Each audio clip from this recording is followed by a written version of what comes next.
గండర గండర గండర గండ గండిస్తూ ఉన్నది జనసేన జెండా.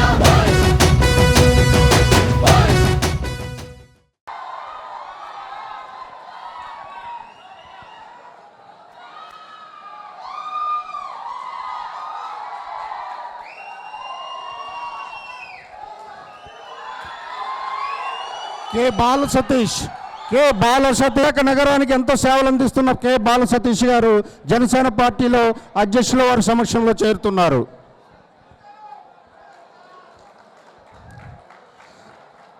శ్రీ బండారు సూర్యప్రకాష్ గారు నేవల్ డాక్యార్డ్లో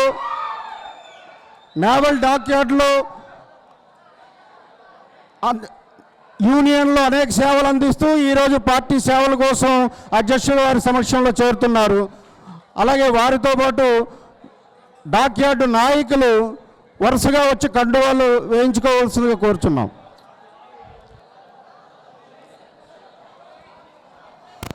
దయచేసి అందరూ కండువా వేయించుకున్నాక స్టేజ్ ఖాళీ చేయండి.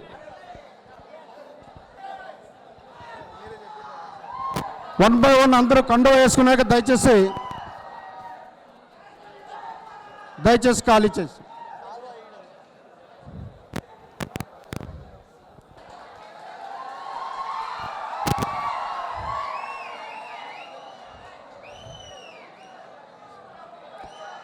తర్వాత అమలాపురం నుంచి వచ్చారు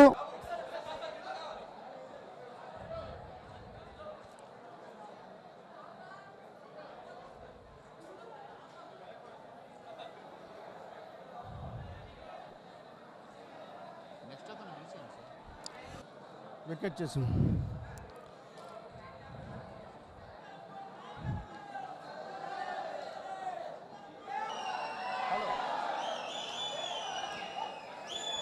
చింతలపూడి వెంకటరామయ్య గారు వారితో పాటు వచ్చినటువంటి 10 మందికి అధ్యక్షుల వారు కండువాలు కప్పి స్వాగతిస్తారు. చింతలపూడి వెంకటరామయ్య గారికి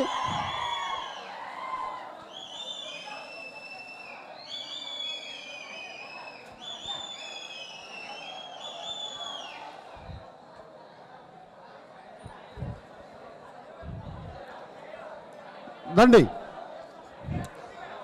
కండువాలు వేసుకున్నాక అందరూ ఖాళీ చేయాలి దయచేసి.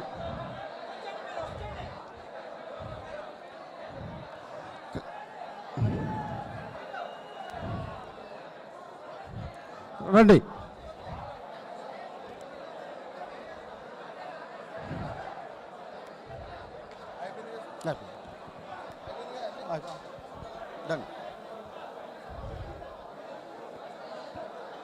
దండి.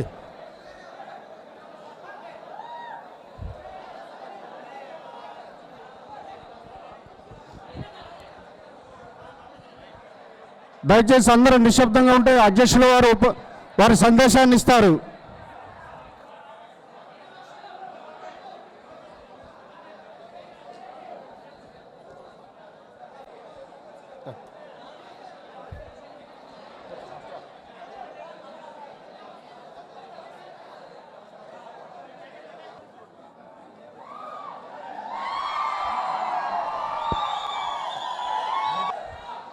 అందరికీ వచ్చిన పెద్దలందరికీ జన సైనికులకి ప్రతి ఒక్కరికి ఈ రోజున పార్టీలోకి మనస్ఫూర్తిగా వచ్చిన నాయకులందరికీ పేరు పేరున ప్రతి ఒక్కరికి శ్రీమతి చిక్కాల ఉషశ్రీ గారికి,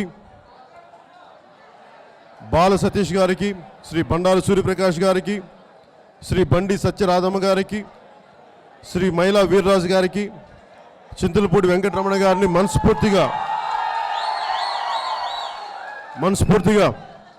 జనసేన పార్టీలోకి వారిని మనస్ఫూర్తిగా ఆహ్వానిస్తూ ఉన్నాను. నిన్న కూడా ప్రతి సభలో చెప్తా ఉన్నాను, జనసేన పార్టీకి మీ అభిమానం, యువత తాలూకు బలం, ఆడపడుచుల ఆశీస్సులు ఇవి మాకు చాలా ముఖ్యం. అలాగే ప్రాణాలు ఇవ్వద్దు, ఓట్లు వేయించు చాలు.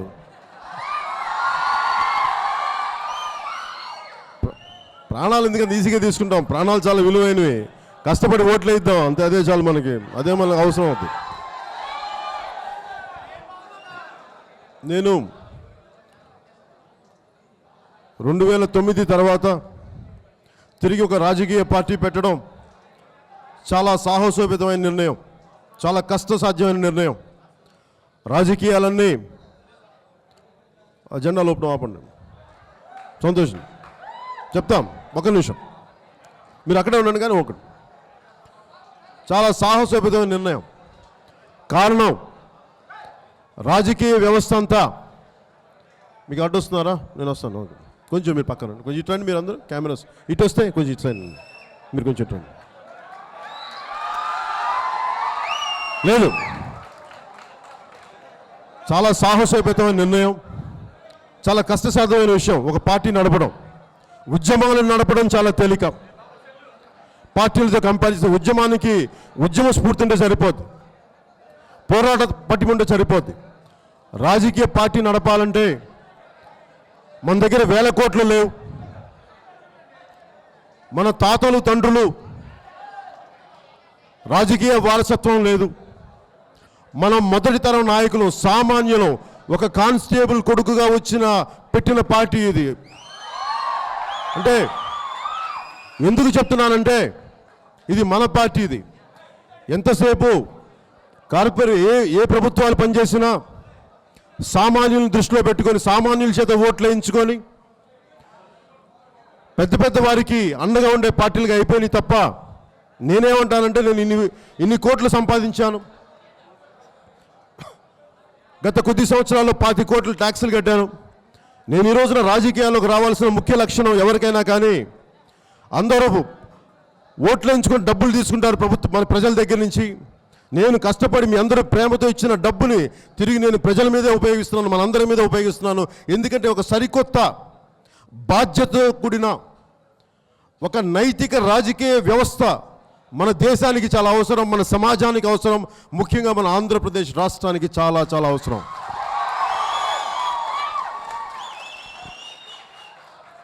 నేను తెలుగుదేశం పార్టీకి సపోర్ట్ చేశానంటే ఏదో అనాలోచితంగా చేయలేదు, చాలా ఆలోచించే చేశాను. నేను ఎందుకు ఏమి ఆశించలేదంటే అనుభవం ఉన్న నాయకులు, అనుభవజ్ఞులు అవసరం.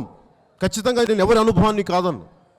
కానీ ఆ అనుభవం సుపరిపాలన అందించినప్పుడు, భూ కబ్జాలకి పాల్పడినప్పుడు, అవినీతికి పాల్పడినప్పుడు నేను ఆ రోజే చెప్పాను, నేను ఈ రోజున టీడీపీకి, భారతీయ జనతా పార్టీకి, ఇదే వైజాగ్లో ఇదే మన స్టేడియంలో కూర్చొని చెప్పినప్పుడు నేను అడిగింది, వర్షంలో చెప్పాను, గుర్తుంది.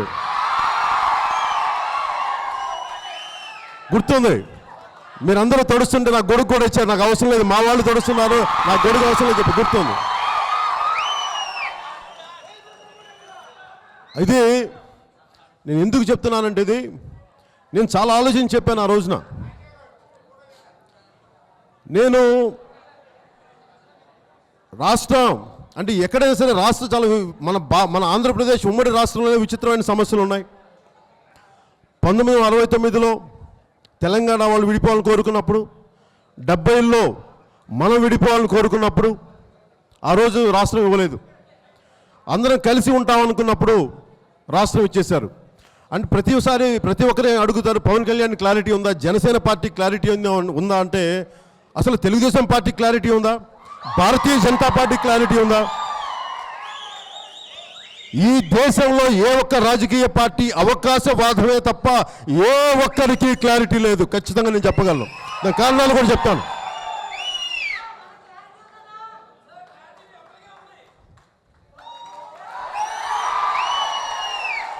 అంటే దానికి ఏంటి కారణం ఏంటంటే భారతీయ జనతా పార్టీ కాంగ్రెస్ కుమ్మక్కవచ్చు, వాళ్ళు కుమ్మకే రాష్ట్రం విభజించవచ్చు. ఏ ఒక్క నాకు విసుగు, కోపం, ఎక్కడ ఆవేదన కలిగిందంటే ఇంతమంది కాంగ్రెస్ నాయకులు ఉన్నారు, ఉత్తరాంధ్ర ప్రాంతం నుంచి, రాష్ట్రం నలుమూలల నుంచి నాయకులు ఉన్నారు. ఏ ఒక్కరు కూడా మా రాష్ట్రానికి అన్యాయం జరుగుతోంది, నిధులు లేవు, ఉద్యోగాలు సరిగ్గా లేవు, నిధులు లేవు, మనకి సాగునీటి ప్రాజెక్ట్ లేదు, ఏ ఒక్కరు కూడా అడగలేకపోయారు.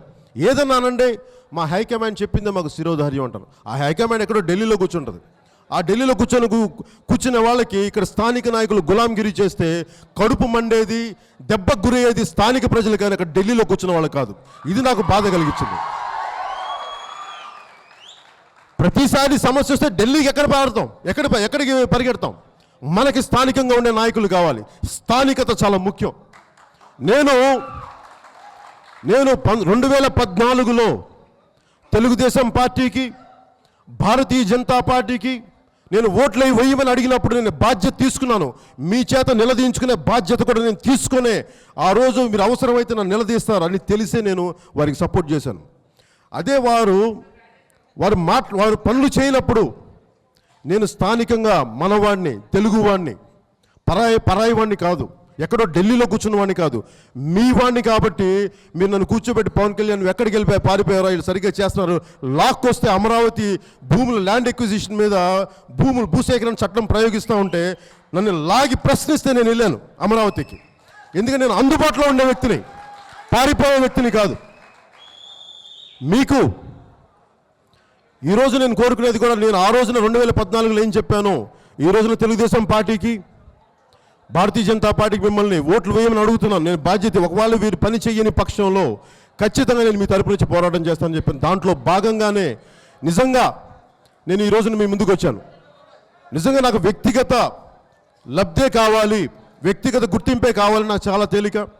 2009లో ఇదే అనకాపల్లి నుంచి నేను ఎంపీ అయ్యుండొచ్చు, వైజాగ్ నుంచి ఎంపీ అయ్యుండొచ్చు, నాకు ఇష్టమైన ప్లేసు. లేదంటే నేను మల్కాజ్గిరి నుంచి ఎంపీ అయ్యేవాడిని. అది నా కోరిక ఉమ్మడి రాష్ట్రంగా ఉన్నప్పుడు. కానీ నేను ఎప్పుడు కోరుకుంటాను, ఏం కోరుకుంటానంటే అనుభవం కావాలి దేనికైనా. ఒక డాక్టర్ అవ్వాలంటే 5 సంవత్సరాలు చదువులు చదవాలి, ఒక స్పెషాలిటీ చదవాలంటే ఇంకో 2-3 సంవత్సరాలు చదవాలి, సూపర్ స్పెషాలిటీ చదవాలంటే ఇంకో 2-3 అంటే 10-12 సంవత్సరాల అనుభవం ఉంటే కానీ ఒక నిష్ణాతుడు కాలేడు. అందుకే నేను అనుభవం చాలా ముఖ్యం ఒక రాజకీయ వ్యవస్థను నడపడానికని. అందుకే నేను పోటీ చేయలేక కాదు. ఒకవేళ 2009లో నేను కనుక పోటీ చేసి ఉంటే నేను ఖచ్చితంగా కాంగ్రెస్లో విలీనం చేసే పరిస్థితిని తెచ్చేవాడిని కాదు, నేను ఖచ్చితంగా తెచ్చేవాడిని కాదు. కానీ అవన్నీ తర్వాత, ముందు మనం సమస్య మీద దృష్టి పెడదాం. అంటే నాకు ముందు నేను ప్రతి ఒక్క డాక్టర్ చదవాలంటే ఇంత అనుభవం కావాలి, ఒక ఇంజనీర్ కావాలంటే ఇంత అనుభవం కావాలి, ఒక ఐపీఎస్ కావాలంటే ఇంత చదువు చదవాలి, ఒక కానిస్టేబుల్కి వెళ్ళాలంటే ఇన్ని ఉత్తీర్ణత పరీక్షలు పాస్ అవ్వాలి. కానీ రాజకీయాలకు రావాలంటే ఏం అవసరం, డబ్బు ఉంటే చాలు వచ్చేయచ్చు, డబ్బు ఉంటే ఓట్లు కొనేయచ్చు. ఇది ఆగాలి, ఇది నిలదీయాలి. దీన్ని నేను అడగటానికి ఉన్న పరిస్థితులు అందరూ అంటారు ఎలా సాధ్యపడుద్దని. డబ్బులు లేకుండా రాజకీయాలు ఎలా మాట్లాడతారు, ఆర్గనైజేషన్ లేకుండా ఎలా, అంటే ఎప్పుడు కూడా సుదీర్ఘమైన ప్రయాణం కూడా ఒక్క అడుగుతోనే మొదలవుతుంది. ఒక్క అడుగే. కొలంబస్ అమెరికా కనిపెట్టేటప్పుడు ఒక గమ్యం ఎక్కడ ఉండుంటుంది, అమెరికా అని ఒక దేశం ఉంది, ఖండం ఉంది, కనిపెట్టాలని వెళ్ళుంటాడు. అది మొదట ఆలోచన, సంకల్ప బలం. అలాంటిది నాకు కూడా మన రాష్ట్ర రాజకీయాల్లో బాధ్యత తీసుకురావాలి, రాజకీయ జవాబుదారీతనం తీసుకురావాలి. ముఖ్యమంత్రి గారికి ఎందుకు నేను ఎదురు తిరిగానంటే, మీరు 3.5 సంవత్సరాల్లో ఇన్ని 10 సార్లు మార్చారు మాట. మీరు ఒకసారి కుదరదంటే ఎవరికి క్లారిటీ ఉందా అంటున్నారు. పవన్ కళ్యాణ్ క్లారిటీ ఉందా అంటే ముఖ్యమంత్రి చంద్రబాబు గారి క్లారిటీ ఉందా? మీరు ఎందుకు క్లారిటీ ఉంటే మీరు ఇన్నిసార్లు ఎందుకు మార్చారు స్పెషల్ కేటగిరీ స్టేటస్ మీద? సో మీకు ఎవరికీ క్లారిటీ లేదు. స్పెషల్ ప్యాకేజ్ గొప్పదంటారు, మరి ఎక్కడుంది క్లారిటీ మీ అందరికీ? మీకు అనుభవం లేదంటారు. మీకు అందరూ అనుభవం ఉంటే మీరేం చేశారు? దేశాన్ని దివాలా పట్టించారు, దేశాన్ని దోపిడీ చేశారు, ఉత్తరాంధ్రాన్ని వెనకబడుతున్నానికి గురి చేశారు, ఇంకొక ప్రత్యేక రాష్ట్రం ఉద్యమానికి బీజాలు వేశారు, పునాదులు వేస్తున్నారు మీరు. ఇది బాధ, ఇది ఆవేదన, ఇది కలిచివేస్తుంది. ఈ రోజున ఏ ఒక్కరు కూడా ఉద్దానం సమస్యకి పవన్ కళ్యాణ్ రావాలా? స్థానిక నాయకులు లేరా? తెలుగుదేశం ప్రభుత్వం లేదా? అంటే ఎక్కడో, అంటే ఎవ్వరు కూడా బాధ్యతలు తీసుకోవడానికి సిద్ధంగా లేరు, ఓట్లు వేయించుకోవడానికి సిద్ధంగా ఉన్నారు. కానీ బాధ్యతలు తీసుకొని సమస్యల్ని పరిష్కరించడానికి ఏ ఒక్కరు కూడా ముందుకు రావట్లేదు. అందులో భాగంగా నేను కేవలం అధికారమే నాకు లక్ష్యం అంటే 2009లోనే వచ్చేవాడిని.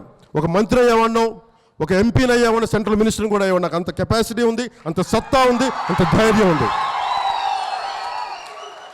కానీ నేను వచ్చింది ఒక 3 తరాలని మేల్కొల్పడానికి వచ్చాను రాజకీయాల్లోకి, అంతేగాని ఒక కేవలం పదవి కాదు. ఎప్పుడో 1969, 72 రాష్ట్రాలు విడిపోవాలన్న గొడవ ఇక్కడ వచ్చే స్టూడెంట్ రీఎంబర్స్మెంట్ ఒక జనరేషన్ 18, 19 ఏళ్ళు ఇంటర్మీడియట్ చదువుకునే పిల్లలకి దెబ్బ తగులుతుందని ఊహిస్తామా? ఈరోజు తెలంగాణ విడిపోతే వచ్చే సమస్య, అక్కడ తెలంగాణలో ఉండే ఆంధ్ర విద్యార్థులకి ఫీజు రీఎంబర్స్మెంట్ జరగదు. మన ఉత్తరాంధ్ర నుంచి వెళ్ళిపోయిన మన టీచర్స్ అక్కడే ఉండిపోయి ఉమ్మడి రాష్ట్రంలో అక్కడ పోస్ట్ చేయబడ్డారు. ఈ రోజున అక్కడ ఇరుక్కుపోయారు. వారు నా దగ్గరికి వచ్చి చెప్పే ఆవేదన ఏంటంటే, అన్న మేము అక్కడ ఇరుక్కుపోయాం, మా అమ్మ నాన్న వదిలేసి వచ్చాం, ఈరోజేమో మేము ఎటు కాకుండా పోయాం, ఇక్కడుంటే మీరు మీ రాష్ట్రానికి వెళ్ళరని అడుగుతారు. అక్కడే మా రాష్ట్రానికి వెళ్ళే పరిస్థితులు లేవు, మా ప్రాంతానికి వెళ్ళే పరిస్థితులు లేవు, మాది త్రిశంకు సర్గంలో ఇరుక్కుపోయామన్నాను. మరి దీనికి నేనేమంటానంటే, ఎప్పుడో కొద్దిమంది చేసిన తప్పులకి, పాలకులు చేసిన తప్పులకి, పాలక వర్గాలు చేసిన తప్పులకి ఎప్పుడు కూడా నష్టానికి గురయ్యేది, నిర్లక్ష్యానికి గురయ్యేది, నిరాదరణకు గురయ్యేది సామాన్య ప్రజలే, సామాన్య ప్రజానికమే. అందుకని జనసేన అని పేరు ఎందుకు పెట్టానంటే, ఇది జనానికి అండగా ఉండే సేనగా ఉండాలి, గుర్తింపబడాలి అని.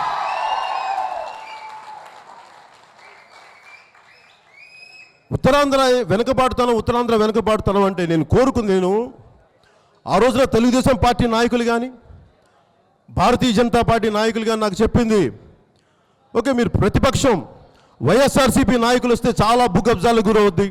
ఎందుకంటే నేను ఆల్రెడీ హైదరాబాద్లో చూశాను, కాంగ్రెస్ పాలన వల్ల అక్కడ ఎంత భూ కబ్జాలకు గురయ్యిందో, దానివల్ల ఎంత ఆంధ్రుల మీద పాలకులు చేసిన తప్పులకి ప్రజల మీద అసహ్యం కలిగింది, కోపం వచ్చింది. మనకి హైదరాబాద్లో 15 లక్షల పైచిలుకు ఉత్తరాంధ్ర నుంచి ఉంటారు, విజయనగరం నుంచి, మనకి విశాఖపట్నం నుంచి, శ్రీకాకుళం నుంచి. మరి అక్కడ గురయ్యేది ఆంధ్ర వాళ్ళ దోపిడీ అంటే, ఆంధ్ర వాళ్ళ దోపిడీ ఎక్కడుంది అక్కడ? ఆంధ్ర వాళ్ళ దోపిడీ ఎక్కడుంది అక్కడ? ఆంధ్ర పాలకుల దోపిడీ ఉందేమో, కానీ ఆంధ్ర ప్రజల దోపిడీ లేదు. ఆంధ్ర ప్రజలు కష్టపడి శ్రమ చేసేవాళ్ళు, హైదరాబాద్ అభివృద్ధికి తోడ్పడిన వాళ్ళు, హైదరాబాద్ అభివృద్ధికి కండలు కరిగించిన వాళ్ళు ఆంధ్రులు, ఆంధ్ర పాలకులు. నేను అక్కడ ప్రజాప్రతినిధులు కూడా చెప్పాను, తెలంగాణ నాయకులు కూడా చెప్పాను, మీరు ఆంధ్ర నాయకుల్ని, ఆంధ్ర ప్రజల్ని దయచేసి వేరు చేయండి. వాళ్ళిద్దరు ఒకటి కాదు, వాళ్ళిద్దరు వేరు. దయచేసి మీరు వాళ్ళిద్దరిని కలిపి ఒకటే ఘాటిని కట్టి మీరు ద్వేషిస్తే నష్టపోయేది బడుగు బలహీన వర్గాలకు చెందిన ప్రజలు, సామాన్య ప్రజలు, కష్టపడి నిజాయితీతో పనిచేసే ప్రజలు. ఆ వేదనతోటి నేను జనసేన పార్టీ పెట్టాను. ఎందుకంటే ఒక సత్యాన్ని మాట్లాడగలిగే పార్టీ ఇలాంటి.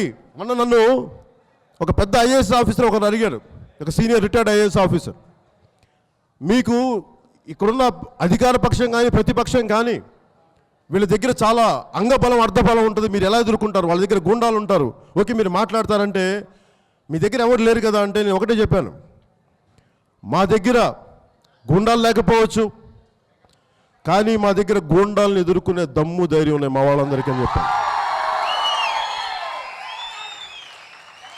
వాళ్ళు 10 మంది వస్తే మేము 100 మంది తంతాం, ఫిజికల్గా తంతాం. మేము మాట్లాడేది ఎప్పుడు కూడా మేము సమస్యల మీదే మాట్లాడతాం, పాలసీల మీదే మాట్లాడతాం. కానీ మీరు కూర్చోబెట్టి దాన్ని వక్రీకరించి ఇంకొక విధంగా పట్టుకొస్తే మేము రోడ్ల మీదకి వచ్చి ఎలాంటి దాడులనైనా మా మీద జరిగితే ఎదుర్కోవడానికి మేము సిద్ధంగా వచ్చాను రాజకీయాల్లోకి. అంతేగాని మెత్తగా మాట్లాడడానికైతే నేను రాజకీయాల్లోకి రావాలి. అది అంగబలం, అర్ధబలం. డబ్బులుంటే 1000 కోట్లు ఉంటేనే రాజకీయం అంటారు. మరి 1000 కోట్లు ఉన్న వాళ్ళంతా మరి ఈ రోజున ముఖ్యమంత్రులు ఎందుకు కాలేకపోయారు? 1000 కోట్ల ఆస్తులంతా ముఖ్యమంత్రి ఎందుకు కాలేకపోయారు? ఆర్గనైజేషన్ అంటారు. మరి తెలుగుదేశం పార్టీకి ఆర్గనైజేషన్ ఉంది, 2014కి ఉంది, వారికి 1980 నుంచి ఉన్నాయి. మరి వాళ్ళకి జనసేన ఎందుకు కావాల్సి వచ్చాడు? పవన్ కళ్యాణ్ ఎందుకు కావాల్సి వచ్చాడు? లేదంటే జన సైనికులు ఎందుకు కావాల్సి వచ్చారు? అంతేగాని ప్రతిదానికి ఎలా వస్తుంది ఆర్గనైజేషన్? ఒక అడుగు ఇటుక పేర్చుకుంటేనే ఆర్గనైజేషన్ వస్తాయి. ఈ రోజున ఇటుక పేర్చుకొని ఈరోజు మనం ఫౌండేషన్ చేసి ఈ రోజున మొదటి ఫ్లోర్కి వచ్చాం. ఎదిగే పార్టీ ఇది, ముందుకెళ్లే పార్టీ ఇది, దోపిడీని అరికట్టే పార్టీ ఇది, అవినీతితో పోరాటం చేసే పార్టీ ఇది. నాకు నేను ఈ రోజున తెలుగుదేశం పార్టీకి సడన్గా ఎదురు తిరిగానంటే ఎక్కడ ఎదురు తిరిగాను? మీకు ఎప్పుడో ఎదురు తిరిగాను. మీరు గుర్తించట్లేదు, మీరు గుర్తించదలుచుకోలేదు, గుర్తించాలనుకోవట్లేదు. ఇదే నేను సంవత్సరం తిరగకముందే అమరావతిలో ల్యాండ్ ఎక్విజిషన్ 54,000 ఎకరాలు, దాదాపు 1,00,000 ఎకరాలు సేకరించిన తర్వాత కూడా ఇంకా భూమి కావాలి, ఇంకా భూమి కావాలని నన్ను అడిగింది ఆ రోజున ఉండవల్లి ప్రజలు. అంటే ఉండవల్లి గ్రామం చూడండి, అది ఒక ఎకరం మార్కెట్లో 22 కోట్లు. ఆ 22 కోట్లకి ప్రభుత్వం వాళ్ళ భూములు లాక్కొని 10 లక్షలు ఇస్తూ ఉంటారు. మరి వాళ్ళ కడుపు మండదా? నేనేమంటాను, సీట్ క్యాపిటల్కి సంబంధమే లేదు, అది ఎక్కడో మూల ఉంది. మళ్ళీ అది కూడా కావాలి. ఏంటంటే ఈ భూదాహం చిరాకు నాకు. మీరు ఇలాగ కాంగ్రెస్ పాలనలో తెలంగాణ ఇలాగ చేసే అందరూ మీరు చేసిన పాలకులు చేసిన తప్పులకి, పాలక వర్గాలు చేసిన తప్పులకి నాలాంటితో సహా కష్టపడి నిజాయితీతో ఉండేవాళ్ళు మేము అవమానానికి గురయ్యాం, మేము దెబ్బలు తిన్నాం, మేము అవమానాలు పొందాం. మాకు ఆ వేదన ఉంది, ఆ కడుపు మంట ఉంది. నిజాయితీగా మేము కష్టపడి పనిచేస్తే ఈ పాలక వర్గాలు చేసిన తప్పులకి మేము దండింపబడ్డాం. మమ్మల్ని ఆంధ్రా కొడుకులు ఇవన్నీ తిట్లు పడింది మేము. ఇక్కడికి వెళ్ళి బొత్స సత్యనారాయణ గారికి, అక్కడ కాంగ్రెస్ నాయకులకి ఇద్దరికి కేబుల్ ఆపరేషన్లు ఉంటాయి, అక్కడ వ్యాపారాలు ఉంటాయి. వాళ్ళిద్దరు బాగానే ఉంటారు, వాళ్ళు నాయకులు బాగానే ఉంటారు. ప్రజలు, నాకు ఇది ఆవేదన. అంటే దీన్ని మాట్లాడేవాడు ఎవడు? ప్రజల్లో నుంచి ఒకటి రావాలి, మనలో నుంచి ఒకటి రావాలి. మనలో నుంచి వచ్చిన పార్టీ జనసేన పార్టీ. మనలోంచి వచ్చినోడు మీలో ఒకని, నేను కూడా. 1,000 కోట్లు ఉన్నాయి వీళ్ళందరికీ. మరి 1,000 కోట్లు ఉన్నప్పుడు అందరూ రాజకీయాల్లో రావచ్చు కదా. డబ్బులుంటే గెలిచేస్తారా? లేదంటే రౌడీలు గుండాలుంటే గెలిచేస్తారా? లేదంటే మనకి జ్యుడిషియరీ పవర్ ఉంటే గెలిచేస్తారా? లేదంటే లీగల్ కెపాసిటీ ఉంటే గెలిచేస్తారా? ఇక్కడ కావాల్సింది మనకి అండగా ఉండే, మనకి సమస్యలను పరిష్కరించే ఆలోచన విధానం కావాలి. మనందరినీ ఏకీకృతం చేసే ఒక ఆలోచన విధానం ఉండాలి, ఒక ఐడియాలజీ ఉండాలి. అది నేను ఆలోచించే వచ్చాను. ఇది నేను 14-15 ఏళ్ళ నుంచి, నేను ఎప్పుడు చదువుకోవడానికి నేను ఎందుకు చదువుకోలేదంటే, నాకు స్కూల్లో చెప్పే చదువుకి బయటికి నాకు వ్యత్యాసం నాకు నచ్చలేదు. అందుకే నేను స్వతంత్రంగా చదువుకున్నాను. నాకు స్కూల్కి సంబంధం లేకుండా విడిగా చదువుకున్నాను. నాకు చిరాకు. నాకు స్కూల్లో చెప్పే చదువులు నా జీవితాన్ని నేను అడిగే ప్రశ్నలకు సమాధానం చెప్పలేదు, నా స్కూల్ పాఠాలు. అందుకే నేను విడిగా చదువుకున్నాను. నేను ముందుకెళ్ళింది పార్టీ పెట్టాక. నేను ఎందుకు పార్టీ పెట్టి 2014 మార్చి 14న ఎందుకు మాట్లాడానంటే, తెలంగాణలో హైదరాబాద్లో ఇక్కడ మేము సామాన్యుల కష్టాలు వినండి, సామాన్యుల తాలూకు అవమానం వినండి, సామాన్యుల తాలూకు గళం వినండి. ఆంధ్ర ప్రాంతం కానీ తెలంగాణ సామాన్యులు కానీ వీళ్ళెవ్వరికీ పొలిటికల్ డెసిషన్లో, వారికి పొలిటికల్ నిర్ణయాలు, రాజకీయ నిర్ణయాల్లో వారికి ఏ పాత్ర లేదు. ఈ రోజున మనకి ఉత్తరాంధ్రకు సంబంధించి ఇప్పుడు ఇందాక నేను వెళ్ళాను మధురవాడలో, ఇక్కడ మన ఐటీ సెంటర్ ఇందాక వెళ్తే, అంటే ఎందుకు ఎలా వేర్పాటువాదాలు వస్తాయో చెప్తాను. ఫ్రాంక్లిన్ టెంపుల్టన్ అనే ఒక సంస్థకి, అమెరికాలో పెద్ద ఒక సంస్థకి, వాళ్ళకి ఉండేది 5 ఎకరాలు అక్కడ అమెరికాలో. అయితే ఇక్కడ ఒక 25 ఎకరాలు ఇచ్చినట్టున్నారు ఇక్కడ. ఓకే, సంతోషం. మరి వారికి సంబంధం లేకుండా ఇన్నోవా సొల్యూషన్స్ అని ఇంకో సంస్థ ఉంది, వాళ్ళకి 15 ఎకరాలు ఇచ్చారు. ఓకే, నేను దాన్ని ఏమనుకుంటాం అంటే, మీరు చేసే పనికి ఎకరం సరిపోద్ది, 2 ఎకరాలు సరిపోద్ది, 5 ఎకరాలు సరిపోద్ది. మీరు 25 ఎకరాలు ధారాదత్తం చేసి, పోనీ అదే న్యాయం ఉత్తరాంధ్రకు సంబంధించిన ఎంటర్ప్రెన్యూర్స్కి మీరు ఇచ్చారు. ఉత్తరాంధ్ర నుంచి విపరీతమైన ఒక 4-5 వేల ఉద్యోగాలు, 3,500 ఉద్యోగాలు తెస్తానని చెప్పి ఒక ఎంటర్ప్రెన్యూర్ వచ్చి అడిగితే, వాళ్ళు టీడీపీకి అనుకూలంగా ఉన్న వాళ్ళకి 25 లక్షల ఎకరానికి ఇచ్చి ఉత్తరాంధ్ర భూముల్ని, వాళ్ళకి మటుకు 3 కోట్లు 2 కోట్లకు ఎకరం. ఇది కడుపు మంటది. ఇలాంటి పిచ్చి పనులే చేసి వీళ్ళందరూ తెలంగాణ వాళ్ళ చేత ద్వేషింపబడ్డారు. అలాగే మళ్ళీ ఇలాంటి పిచ్చి పనులు, ఇలాంటి స్వార్థపూరితమైన పనులు, ఇలాంటి ఆశ్రిత పక్షపాతం సంబంధించినవి పనులు చేస్తుంటేనే మళ్ళీ ఇంకొకసారి వేర్పాటువాద ఉద్యమాలు వస్తాయి. అందుకే నేను ఏంటంటే, ఇంకొకసారి మనం అలాంటి ఎఫర్ట్ చేయలేం, కష్టం అవుతుంది. నేను అందుకనే మీకు ప్రత్యేకించి నేను ఎందుకున్నానంటే, ఈ రోజున జనసేన పార్టీ కానీ లేకుండా కానీ ఉండుంటే, ప్రతి గ్రామంలో కానీ, ప్రతి నియోజకవర్గంలో కానీ, ప్రతి జిల్లాలో కానీ 2 వర్గాలు అయిపోయినాయి. ఈసారి నువ్వు దోపిడీ చేయి, ఈసారి నెక్స్ట్ టైం నేను దోపిడీ చేస్తాను, నేను దోపిడీ చేసినప్పుడు నీకు భాగం ఇస్తాను, నువ్వు దోపిడీ చేసినప్పుడు నాకు భాగం. ఇద్దరు దోపిడీదారులను ఎదుర్కోవాలంటే జన సైన్యమే ఉండాలి, జనసేన ఉండాలి. అందుకే జనసేన 3వ ప్రత్యామ్నాయంగా వచ్చింది. అంటే ఉత్తరాంధ్ర అంటే ఏంటి? దోపిడీకి చేసుకోవడానికా? అంటే ఇక్కడ చెరువులు కబ్జాలు అవుతాయి, అంటే మెల్లిగా చెరువు పూడికలు తీయరు. అలా కూర్చోబెట్టి ఇప్పుడు విమ్స్ ఉంది, Visakhapatnam institute of medical sciences, వెళ్తే గొప్ప ఆసుపత్రి, ఫెంటాస్టిక్ కార్పొరేట్ హాస్పిటల్ స్థాయిలో కట్టారు గవర్నమెంట్ వాళ్ళు. కానీ ఈ రోజున హాస్పిటల్ బెడ్స్ అన్నీ మూసేసి ఉన్నాయి, రూమ్స్ అన్నీ మూసేసి ఉన్నాయి. అక్కడేమో కేజీహెచ్లో కిటకిటలాడుతూ ఉంటుంది. పాడేరు దగ్గర నుంచి అరకు దగ్గర నుంచి అందరిని తీసుకొచ్చి ఇక్కడ ఒక్కొక్క బెడ్ మీద ముగ్గురిని పడుకోబెడతారు. ఇక్కడేమో బెడ్లన్నీ ఖాళీగా ఉన్నాయి. మరి ఏం చేయాలంటే దీన్ని కూర్చోబెట్టి మెల్లిగా ఇలా క్షీణింపు చేసేసి పని చేయకుండా చేసి మెల్లిగా ఈ ఐటీ కంపెనీలకు లేదంటే ప్రైవేట్ హాస్పిటల్కు దారాదత్తం చేయడానికి. ఒకవైపు మీరు హెల్త్ సిటీ ఉందంటారు, హెల్త్ సిటీకి ల్యాండ్లు ఇస్తారు, మళ్ళీ గవర్నమెంట్ హాస్పిటల్స్ కూడా చంపేస్తారు. అంటే దీనికి ఎక్కడో ఒక చోట దీని దోపిడీ నాపకపోతే ఇలాంటి తిరుగుబాట్లే వస్తాయి. నేనేమనుకున్నానంటే దీన్ని తిరుగుబాట్లు అంటే మనం కూర్చొని సినిమాల్లాగా విప్లవాల కత్తులు కటార్లు కాకుండా ఒక ప్రజాస్వామిక విప్లవం కావాలి. ఇది తక్కువ విప్లవం కాదు. దెబ్బలు తినడానికి సిద్ధంగా ఉండాలి, రక్తం కార్చడానికి, రక్తం చిందించడానికి సిద్ధంగా ఉండాలి. అన్నింటికి ప్రాణాలు పోగొట్టడం ఆఖరి అస్త్రం. నేను దానికి సిద్ధపడే వచ్చాను. కానీ వీటన్నిటికంటే కూడా చాలా బలంగా వాదనని, మన దోపిడీని చెప్పగలిగి నిలవరించగలిగే స్థాయిలో ఆత్మస్థైర్యం ప్రతి ఒక్క జన సైనికుడికి పేరు పేరున ఉండాలని మనస్ఫూర్తిగా కోరుకుంటున్నాను. నేను ఏ ఒక్కరికి కూడా పార్టీలోకి వస్తుంటే ప్రతి ఒక్కరికి పేరు పేరు పెద్ద నాయకులందరికీ కూడా మేము పనిచేస్తాం అనుకుని నేను ఒకటే చెప్పాను. నేను చాలా ఆశయాలతో వచ్చాను. నేను కూర్చొని దీన్ని కాంప్రమైజ్ అయ్యే వ్యక్తిని కాదు. ఎందుకంటే అందరూ రాజకీయ నాయకులు కాంప్రమైజ్ అయిపోయి పవర్ ప్లే అటాక్ వచ్చారు. పవన్ కళ్యాణ్ కానీ జనసేన పార్టీ కానీ నేను అలాంటి ఉద్దేశాలతో ఏదో ఒక మార్పు, ఒక బలమైన మార్పు తీసుకురావాలి, పెను మార్పులు తీసుకురావాలి మన సమాజంలో. బాధ్యతతో కూడిన ప్రభుత్వాలను రావాలి, వాటికి అనుగుణంగా కృషి చేయాలి. అందుకు వచ్చిన జనసేన పార్టీ. అలాగే జనసేన నాయకులు ఎవరు వస్తున్నారు, నేను ఏం చెప్తున్నానంటే నేను ఏ ఒక్కరికి కూడా నేను చెప్పాను, ఎవరన్నా మనస్ఫూర్తిగా వస్తారు మీరు మనస్ఫూర్తిగా పార్టీలోకి రండి, కానీ సీట్లు ఆశించి అయితే నా దగ్గరికి రావద్దు. ఎందుకంటే నాకు ప్రతి ఒక్కరిలో నచ్చింది ఏంటంటే మేము సీట్లు ఏం ఆశించలేదు, మేము కూడా విసిగిపోయాం, మేము అలసిపోయాం, మేము మీకు అండగా ఉంటాం, పార్టీ కోసం పనిచేస్తాం, ఏదో చాలా సామాజిక మార్పు కోసం మేము వచ్చాం, కానీ జరగలేదు. ఈసారి చాలా బలంగా జరుగుద్ది అని చెప్పి ప్రతి ఒక్కరూ నేను కోరుకుంటుంది కూడా. రాజకీయాలంటే డబ్బున్నోళ్ళే ఉండాలా, వేల కోట్లు ఉండేవాళ్ళు కావాలా, లేదంటే తరతరాలుగా తాత ముత్తాతలు రాజకీయాలు ఉన్నవాళ్ళు కావాలి. సామాన్యులు రావాలి, మధ్యతరగతి మనుషులు రావాలి, మధ్యతరగతి మేధావులు రావాలి. ప్రభుత్వాల్లో పనిచేసిన వ్యక్తులు ఎవరిని, ఆ మూలన్న తల్లిని ఎవరు ఆదుకుంటారు, అక్కడ మనలాంటి వాళ్ళని ఆదుకోగలం, వాళ్ళకేముంటుంది. ఎందుకంటే నేను అరకుకి వెళ్తే వాళ్ళు అడిగింది ఏమడిగారు, మాకు ఫ్రాంక్లిన్ టెంపుల్టన్ లాగా లేదంటే ఇన్నోవా సొల్యూషన్స్ లాగా పెద్ద 5 ఎకరాలు 10-25 ఎకరాలు అడగల, 100 కోట్లు చేసే ఎకరాలు అడగల, బాబు కొంచెం మాకు మంచినీళ్ళు ఇప్పించు బాబు, ఇది వాళ్ళు అడిగింది. అంటే ఇక్కడేమో మీరు వేల కోట్ల ఆస్తులు దారాదత్తం చేయండి, అక్కడ కూర్చొని కనీసం మీరు మంచినీళ్ళు ఇవ్వలేని పరిస్థితి.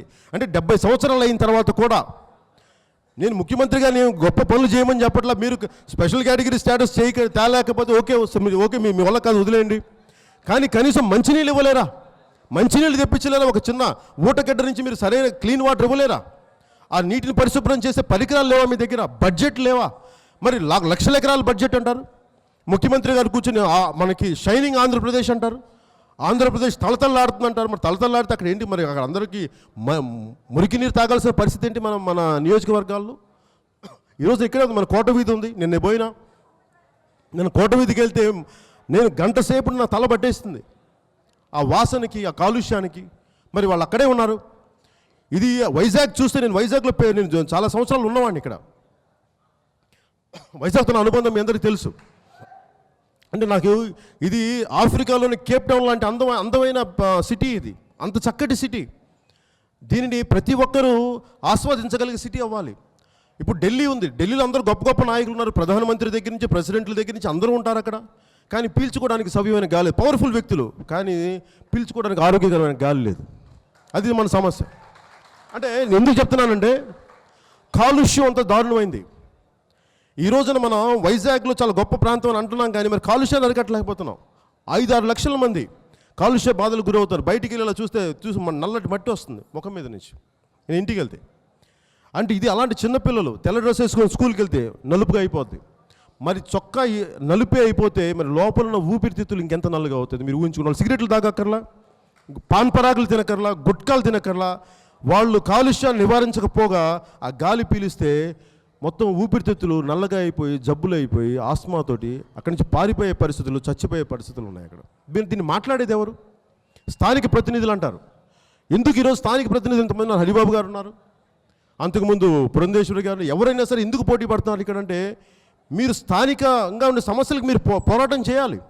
అంటే మీరు ఓట్లు అడగడానికి వచ్చేస్తున్నారు ఇక్కడికి, ఎక్కడెక్కడి నుంచో.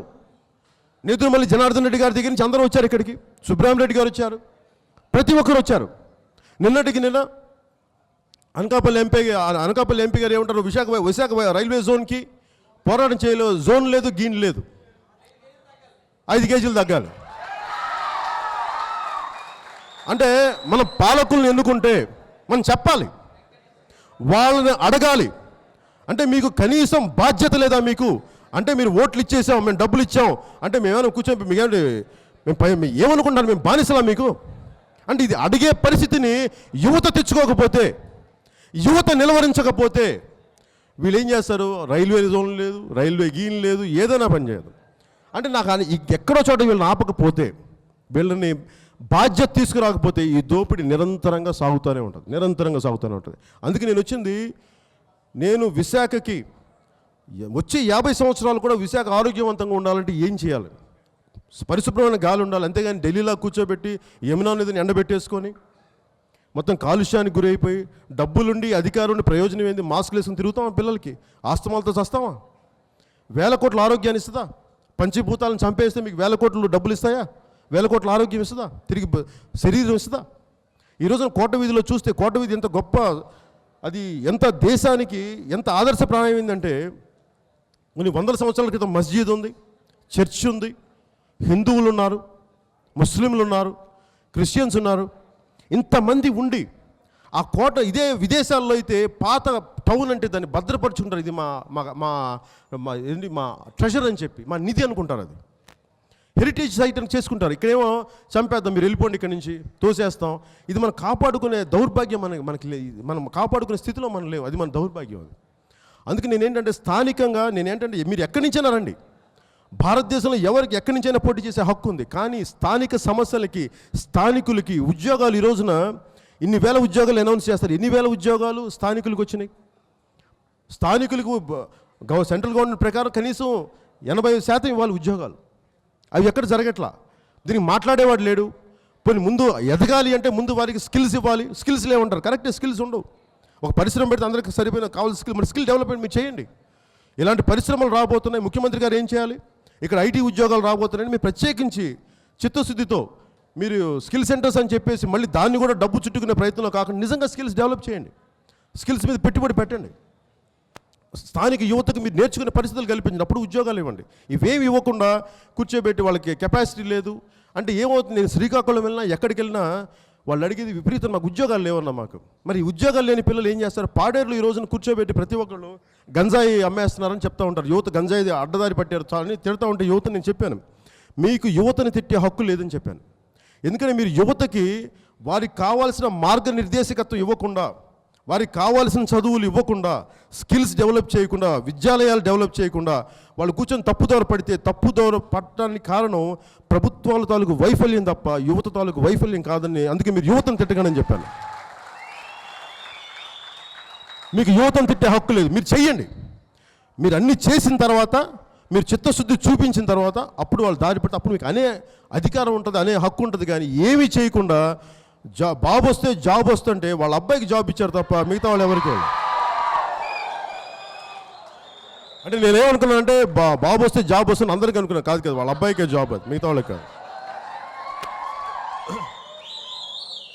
సంతోషం నాకేం, అందరికి ఉద్యోగాలు, నిరుద్యోగంగా ఉన్నారు పాపం, డబ్బులు లేవు వాళ్ళ దగ్గర. వాళ్ళ అబ్బాయి నిరుద్యోగంతో ఉన్నారు, మరి తప్పదు కదా, మరి ఉద్యోగాలు ఏదో పొట్టకు గడించుకోవాలి కదా పాపం. ఈ రోజున మన ఐటీ శాఖలో తెలుగుదేశం పార్టీ కూడా చెప్పేది, మీరు కానీ కబ్జాలు ఉన్నాయి, ఇన్ని ఎకరాలు మీరు కబ్జాలు చేసేసారు, ఇన్ని వేల ఎకరాలు, ఇక్కడ ఇన్ని వేల ఎకరాలు కబ్జా చేస్తే దాని మీద ఎస్ఐటి సిట్ రిపోర్ట్ పెట్టారు, కమిషనర్ గారికి ఇచ్చారు, ముఖ్యమంత్రి గారి టేబుల్కి వెళ్ళింది. దాని గురించి ఎవరు ఏం తీసుకోరు. నేనేమంటాను, మాట్లాడండి, తప్పులుంటే ఏదైనా చేయండి. అంతేగాని మీరు దాచుకొని, గుట్టుగా దాచుకొని, గుండెలు దాచుకొని ఏంటి అది? ఏంటి ఇది? మీ బిడ్డ అది పొద్దుల్లో దాచుకోవడానికి అవినీతిని. మీరు అవినీతిని దాచుకుంటున్నారంటే మీరు తప్పు. మీరు ముఖ్యమంత్రి గారు భాగస్వామ్యం ఉంది అవినీతిలో. మీరు సిట్ రిపోర్ట్ బయట పెట్టకపోతే వాళ్ళు అడుగుతారు మా అవినీతిని చూపించండి అని. నేను అవినీతి నేను చూపించను, మీ సిట్ రిపోర్ట్ పెట్టండి. అధికారులు చేశారు. వైజాగ్ భూ కుంభకోణాలకు సంబంధించిన సిట్ రిపోర్ట్ ఉంది, మీరు దాన్ని బయట పెట్టండి. అది చేయరు. మరి మీ దీని అవినీతి కాకపోతే నేను ఏమో మాట్లాడాలి. మరి ఎందుకు అవినీతికి మీకు భయం లేకపోతే, దాంట్లో మీకు భాగస్వామ్యం లేకపోతే మీరు భయపడడం దీనికి రిపోర్ట్ని చెప్పండి, బయటికి తెలియజేయండి. ఎవరైతే పర్పెట్రేటర్స్ ఉన్నారో, ఎవరైతే తప్పులు చేశారో వారికి శిక్ష విధించండి. అంటే మీరు ఈ రోజున ఒక అధికారుల మీద మీరు ఏసీబీ రైడ్స్ చేయిస్తారు, రాజకీయ నాయకుల అవినీతి మీద ఎవడు రైడ్ చేయాలి? ఏ డిపార్ట్మెంట్ రైడ్ చేయాలి? వీళ్ళ రాజకీయ నాయకుల మీద, అవినీతి రాజకీయ నాయకుల మీద. అంటే మీరు తప్పులు చేయొచ్చు, మీరు అవినీతికి పాల్పడచ్చు, మీరు ఏదైనా చేయొచ్చు, మీరు అడ్డగోలుగా దోపిడీలు చేయొచ్చు, లంచాలు చేయొచ్చు, ఇసుక మాఫియాలు చేయొచ్చు, భూ కుంభకోణాలు చేయొచ్చు. కానీ మీకు అందరినీ ఏసీబీల మీద రైడ్ చేసే హక్కులు ఉంటాయి, కానీ మిమ్మల్ని నిలవరించే హక్కులు ఎవరికి ఉంటాయి? డిపార్ట్మెంట్ లేకపోతే నిలవరించే డిపార్ట్మెంట్ ప్రజా డిపార్ట్మెంట్ ఉంటుంది, జనసేన డిపార్ట్మెంట్ ఉంటుంది. ఇది ఆగాలి. ఇష్టారాజ్యంగా దోపిడీ చేస్తే కూర్చునే తరం కాదు, చొక్కా పట్టుకుని నిలదీసే తరం ఇది. అలాంటి తరం ఇది, కడుపు మండిన తరం. అంటే అభివృద్ధి అంటే కొంతమందికేనా? అభివృద్ధి అంటే రాజకీయ నాయకులకి, వాడి పిల్లలకైనా అభివృద్ధి, మిగతా వారికి కాదా? కొన్ని ప్రాంతాలకైనా, కొన్ని వర్గాలకైనా, కొన్ని పార్టీ తొత్తులకైనా, మిగతా వాళ్ళకి అభివృద్ధి అవసరం లేదా? మీరు వెళ్ళి ఏ మారుమూల గ్రామంలో ఒక ఆడపడుచున్నారు కూడా పెద్ద ఆవిడని అడగండి, ఏం వద్దు, కనీసం మాకు నీళ్లు కూడా లేని పరిస్థితికి దేబరించాలా, భయపడాలా? ప్రభుత్వం దగ్గర డబ్బులు ఏంటి? వాళ్ళ దగ్గర, ప్రజల దగ్గర డబ్బులు తీసుకోవడం ఏంటి? దరిద్రంగా, నీచంగా, అధమంగా. ప్రభుత్వాలు పని చేయాలి ప్రజలకి. వాళ్ళ దగ్గర డబ్బులు తీసుకొని మళ్ళీ వాళ్ళ చేత ఓట్లు వేయించుకొని మళ్ళీ వాళ్ళ దగ్గర డబ్బులు తీసుకోవడం హీనంగా. మరి ఈ స్థాయికి అయితే నేను టీడీపీని కానీ నేను ఊహించలేదు, ఆశించలేదు. టీడీపీ నేను అంతకుముందు అవినీతి లేని ప్రభుత్వం ఎన్ని మాట్లాడలేదు. నేనేమన్నానంటే రాష్ట్రం విడిపోయిన తర్వాత కూడా ఒక బాధ్యత ఉంటుంది మన ముఖ్యమంత్రి గారికి. ఆ బాధ్యత తెలిసిన వ్యక్తి అంటే ఆయన కూడా ఇలా చేస్తే నాకు నిజంగా ఆవేదన కలిగింది. నాకు వ్యక్తిగతంగా చెప్పాను, ప్రతిసారి నాకు ఎవరితో వ్యక్తిగతంగా విభేదాలు ఉండవు, నా కోపాలు లేవు. నా కోపం ధర్మాగ్రహం నాది.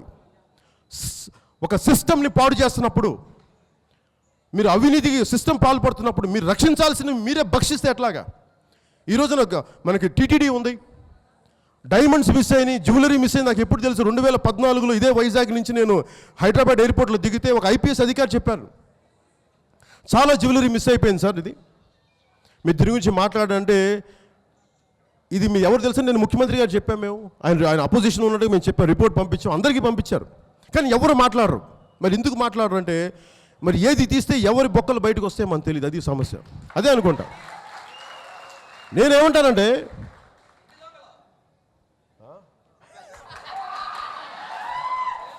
ఇప్పుడు రమణ దీక్షితులు గారు ఉన్నారు అనుకో, నేను ఇప్పుడుదా కలవాలా, ఏదో ఒకసారి నేను పూజ చేస్తుంటే చూశాను. ఆయన నగలు పోయినాయి అని అన్నాం. పోయిన ఆయన ఎవరు? పోయిన సామాన్యమైన వ్యక్తి కాదు, రోజు స్వామివారికి అర్చన చేసే వ్యక్తి. ఊరికి నేను ఎందుకు మాట మాట్లాడతాను? అప్పుడు ఏం చేయాలి? ఆయన మీద కోర్టు కేసులు వేస్తామా, మాకు మీద అవమానం చేస్తున్నామా, లేదంటే ఇన్వెస్టిగేషన్ జరపండి. ప్రభుత్వాలకు భయమే ఉంది. మీరు అవినీతి జరపలేదంటే తెలుగుదేశం ప్రభుత్వానికి కానీ ప్రతిపక్షానికి కానీ మీ భయం ఏంటి? వైఎస్ఆర్సీపీ నాయకులు కూడా మాట్లాడాలి. సిబిఐ ఇన్వెస్టిగేషన్ పెట్టమని చెప్పండి. నగలు మిస్ అయితే అసలు నగలు ఉన్నాయా లేదా, ఎన్ని మిస్ అయినాయి, ఉన్నాయా లేదా? అధికారం వైఎస్ఆర్సీపీ మాట్లాడాలి, టీడీపీ మాట్లాడాలి, భారతీయ జనతా పార్టీ కూడా మాట్లాడాలి. హిందువులు మేము అంటారు కదా, మీరు కూడా మాట్లాడాలి, అంతే, తప్పించి కూడా కుదరదు. మీరు గోమాతని పూజిస్తారు కదా, నేను కూడా గోమాతని పూజిస్తాను, కానీ నేను అలాంటి హిందువుని కాదు, నేను మామూలు అందరినీ గౌరవించే హిందువుని. నేను అన్ని మతాలని సమానంగా చూసుకునే హైందత్వం ఎప్పుడు ఒక మతానికి ఒక దానికి, హైందత్వం అనేది ఏంటంటే చెట్టుని పుట్టని కూడా సమానంగా గౌరవించేది, ప్రతి మతాన్ని ప్రతి కులాన్ని సమానంగా గౌరవించేది. ఇది సనాతన, ఇది మన కల్చర్, ఇది భారత సనాతన సాంప్రదాయం, మన ద్రావిడ సాంప్రదాయం, మన సనాతన దేశ సాంప్రదాయం. ఇది చెట్టుకి పుట్టకి గౌరవించడం. నేను అడిగేది ఏంటంటే, ఒక రమణ దీక్షితులు గారు లాంటి వ్యక్తి నగలు పోయినాయి అనుకుంటున్నప్పుడు భారతీయ జనతా పార్టీ బయటికి రావాలి, వాళ్ళు వెళ్ళి దాన్ని ధర్నా చేయాలి, సిబిఐ రిపోర్ట్ చేయాలి. అవి చేయరు. ఏదో రోజు పేపర్లు తిట్టుకుంటూ ఉంటారు. పేపర్లు తిట్టుకుని ఏమొస్తుంది? మీరు మాట్లాడండి, బయటికి రండి. అవి చేయరు ఎవరు. అలాగే ఈరోజు నేను కోరుకునేది కూడా ఏంటంటే, మన మత్స్యకారులకి మనకు చాలా దూరం తీర ప్రాంతం ఉంది మనకి, ఉత్తర అంతా, మనకి ఉత్తరాంధ్ర అంతా. ఇక్కడే కూర్చొని పరిశ్రమలు, కాలుష్యానికి చెందే పరిశ్రమలు ఇక్కడికే వస్తాయి. ఇక్కడే బొగ్గు కాలుష్యం రావాలి. నేను ఒక అబ్బాయి చెప్తా ఉన్నాడు, అన్న బొగ్గులు జబ్బులు మాకు, డబ్బులు వాళ్ళకా అంటున్నాడు. చాలా బాధేసింది ఆ అబ్బాయి మాట్లాడుతుంటే. అంటే బొగ్గులు జబ్బులు మాకు ఇచ్చి డబ్బులు వాళ్ళు పట్టుకెళ్ళిపోతే మేము ఎక్కడికి వెళ్ళి, నాకు 2.5 సంవత్సరాల బిడ్డను, నా బిడ్డకి ఆస్తమా వచ్చేస్తే ఈ పడలేక నేను వెళ్ళిపోయాను ఇక్కడి నుంచి దూరంగా. మరి ఏం చేయమంటావు చెప్పాను. అందరికీ చెప్పాను, నీకు చెప్పాను, నువ్వు కూడా ఏం చేస్తావు అంటే, నాకు నిజంగా గంగవరం పోయాను. గంగవరం పోయితే ఒక ఆడపడి జరిగింది. నేను ఎలా నమ్మటం అంటే, నన్ను నమ్మద్దని చెప్పాను. నన్నేం నమ్మకట్లా. ఎందుకంటే ఇంతమంది నమ్మించి మోసం వంచినప్పుడు నాలాంటి ఒకడు వచ్చి నమ్మించడానికి నేను ప్రయత్నం చేయను. నేను చేసుకుంటూ వెళ్ళిపోతాను. మీరు నన్ను నమ్మొద్దు. నేను పని చేసుకుంటూ వెళ్ళిపోతాను. నేను ఎవరు నమ్మమని అడగను. అందుకనే నేను ఎవరిని ఓట్లు కూడా అడగను. మీరు ఇష్టపడితే వేయండి, మీరు నన్ను నమ్మితే వేయండి. నేను కష్టపడతానంటే వేయండి. మా వారికి, మన నాయకులకి కానీ, జనసేన పార్టీకి కానీ. నేను జగన్ గారిలాగా నన్ను ముఖ్యమంత్రిని చేయండి అప్పుడు చూస్తానని చెప్పను.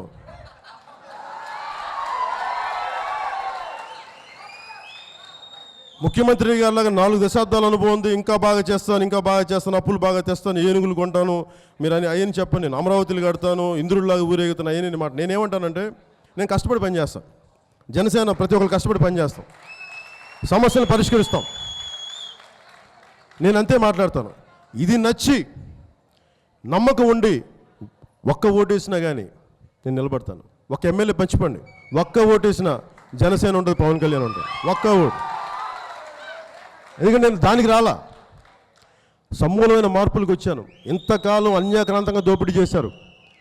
నేను ప్రతి వెనకబడ్డ ప్రాంతానికి, అది ప్రకాశం జిల్లా కావచ్చు, నెల్లూరు జిల్లా కావచ్చు, అనంతపురం కావచ్చు, రాయలసీమ కావచ్చు, ఉత్తరాంధ్ర కావచ్చు, అక్కడ అమరావతిలో భూదోపిడీలు కావచ్చు, ప్రతిదీ నా సమస్య, ప్రతిదీ జనసేన సమస్య, ప్రతిదీ ప్రజా సమస్య.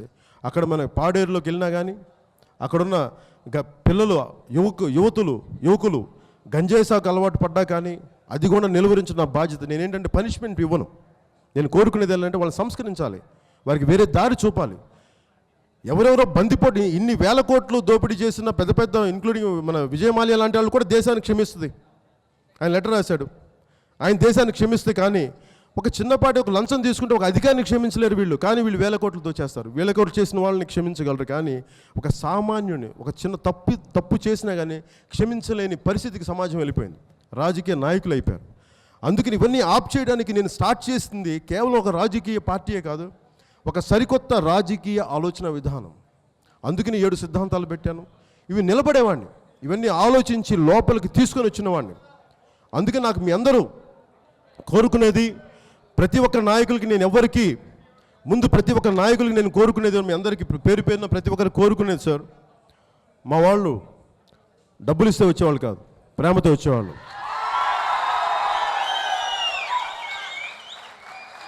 మా వాళ్ళు ఒక్కొక్కడు 1000 మందితో సమానం. మా ఒక్క సైనికుడు మిగతా వాళ్ళ 1000 మందితో సమానం. అలాంటి వాళ్ళు మా వాళ్ళనే.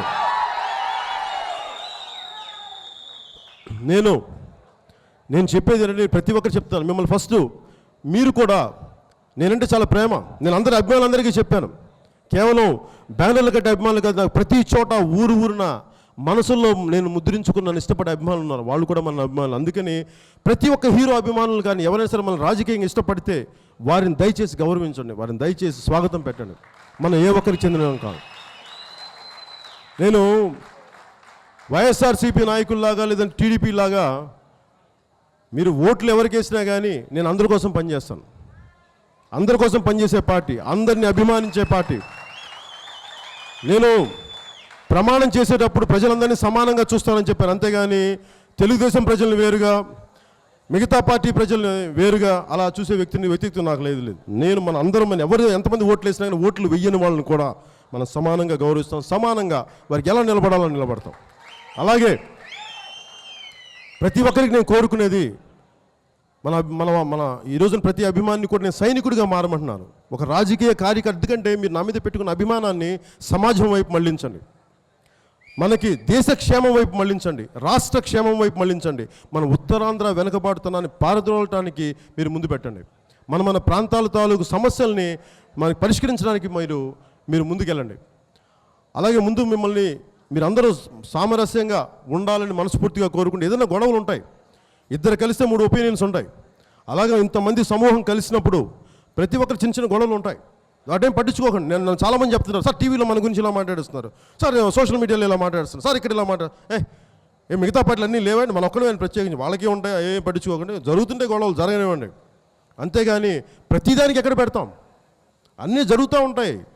ఒకడు చెడు చేస్తూ ఉంటారు, ఇంకొకటి మంచి చేసుకుంటూ వెళ్ళిపోవడం. జనసేన ఉద్దేశం, ఎవరు మన మీద ఎన్ని రాళ్ళు విసిరినా, ఎవరు ఏమి చేసినా మనం పని చేసుకుంటూ వెళ్ళిపోదాం.